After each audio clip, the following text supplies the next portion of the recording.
Yes, okay. Now Stanley Wang is ready. Dr. Stanley Wang, he's ready on the Zoom. 接下来我们就有请 Stanley 王栓虎博士，科明的校友、伙伴和朋友在 Zoom 上呢，给大家介绍过去5年，从这个5届的论坛，从科明的追思会，一直发展到硅谷创业分享会。那我们把视线转向旁边的这个屏幕，可以看到 Zoom 上和等一下在 YouTube 直接直播的画面都在这里。好，请说。好，谢谢。Good morning and good afternoon. For everyone in China, this is early morning, and sorry that I missed the original plan time. I'm currently traveling in China. I'm supposed to do more introduction and kickstart this meeting, but due to some technical reasons, I'm late. Yeah. So welcome. My name is Stanley Wang, and I was a classmate of Ke Min back in University of Science and Technology of China. As many know, it's USTC. Later, when he went to Stanford, he was in the same class with my wife, so we get to know each other even more. Then after graduation, he stayed at Palo Alto and lived close to my house. So many times we had beer together, even with my father-in-law back then.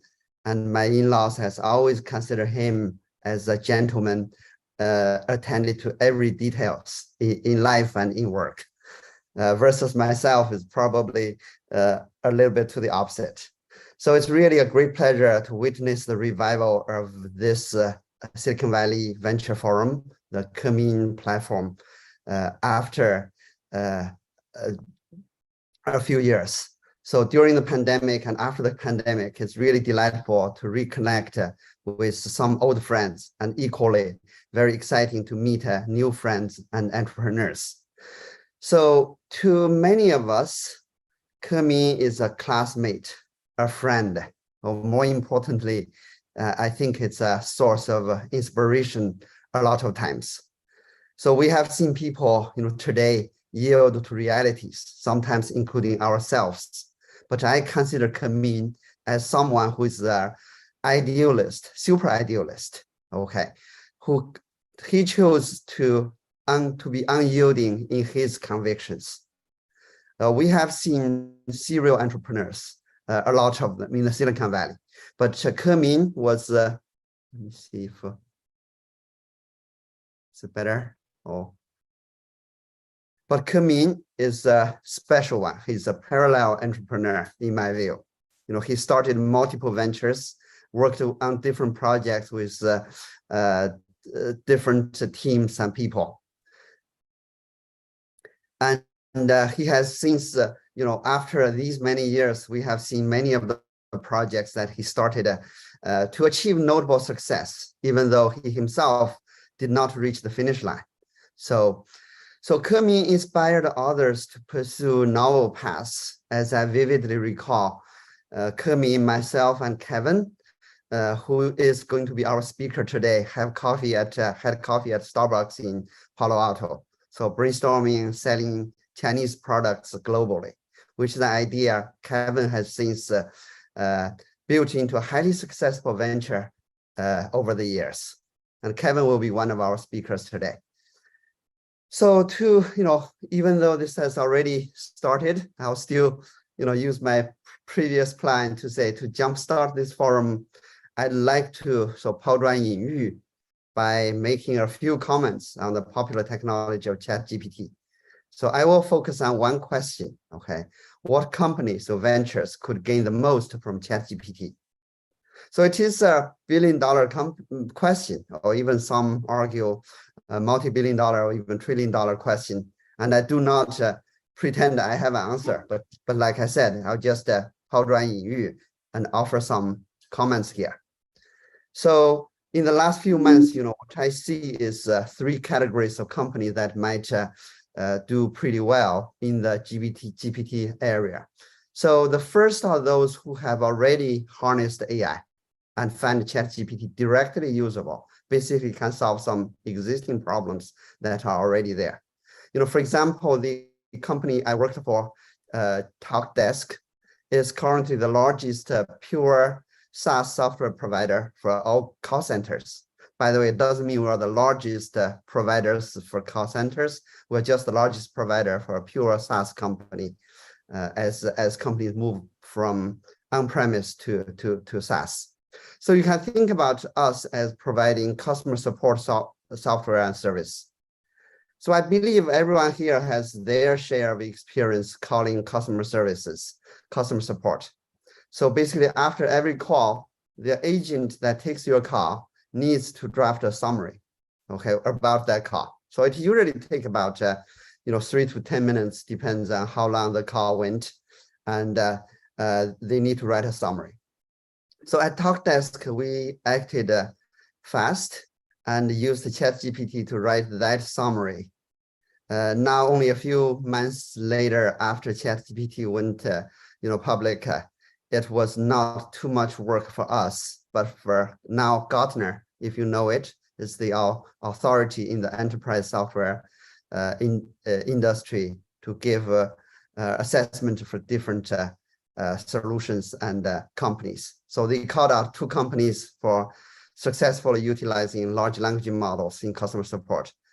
One of them is Microsoft, and the other is us. So this shines some light on examples that people use ChatGPT in different areas that they already had a problem. Actually, they already had probably a partial solution in the past and get really boosted with the recent advent of ChatGPT. So the second category, I would see it would be more interesting in the sense that what I call it like a just enough. Okay, what that means is ChatGPT is actually still not good enough to answer questions independently, without human help.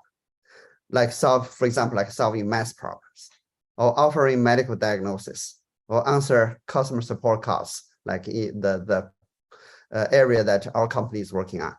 But this scenario presents a unique paradigm if you think about it differently. Okay, in the past, it was the AI, okay, assisting human agents.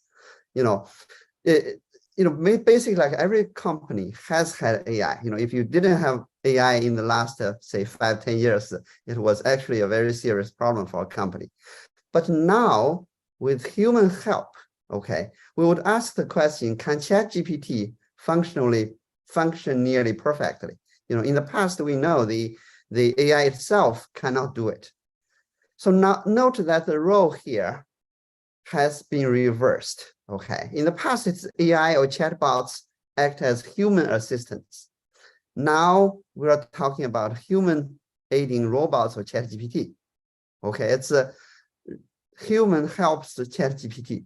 So ChatGPT will answer the question directly, not human, or only require human experts to approve its answer. But in other cases, is want to know that it cannot answer it well, it will ask for human help.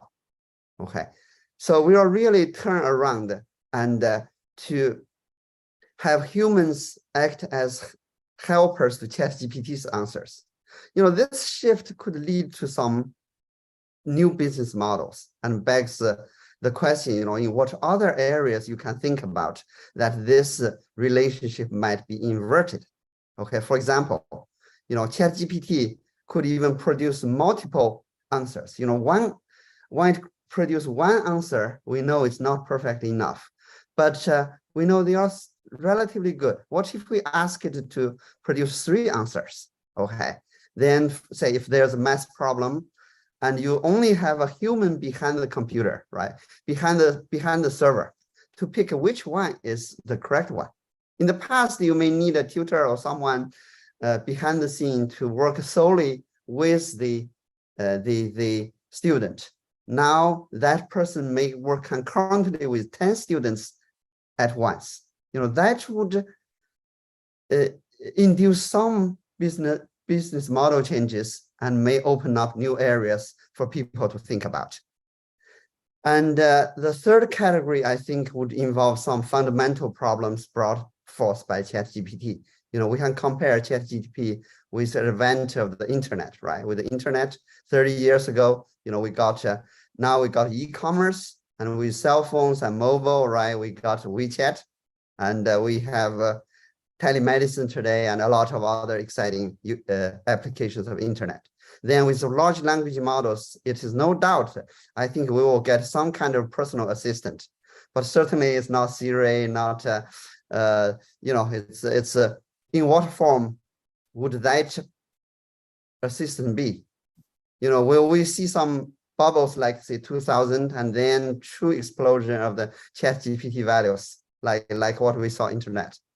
Or we have to be far-sighted and look down the road, say 5, 10, or even 20 years. Then if you ask the question, what will education, medicine, law, or healthcare, how would they look like? And if we truly solve some problems that are long-lasted, I believe it will be profitable for a lot of entrepreneurs. On the other hand, think about the prompt engineering, right? Like a few months ago, it's considered one of the hottest upcoming profession. But now, with Auto GPT, with other new developments, I think we are already not sure that will be the case. So without further ado, I will pass this on. Today we invited 2 experts in the AI area, Xiaofeng Li and Yixu. Unfortunately, I do have to leave this meeting very soon, and they will share with you new developments and their experience with AI and ChatGPT, and I will encourage you to interact with them actively. So I will stop here and let Peter introduce our speakers for the first topic, like new trends in e-commerce. Thank you.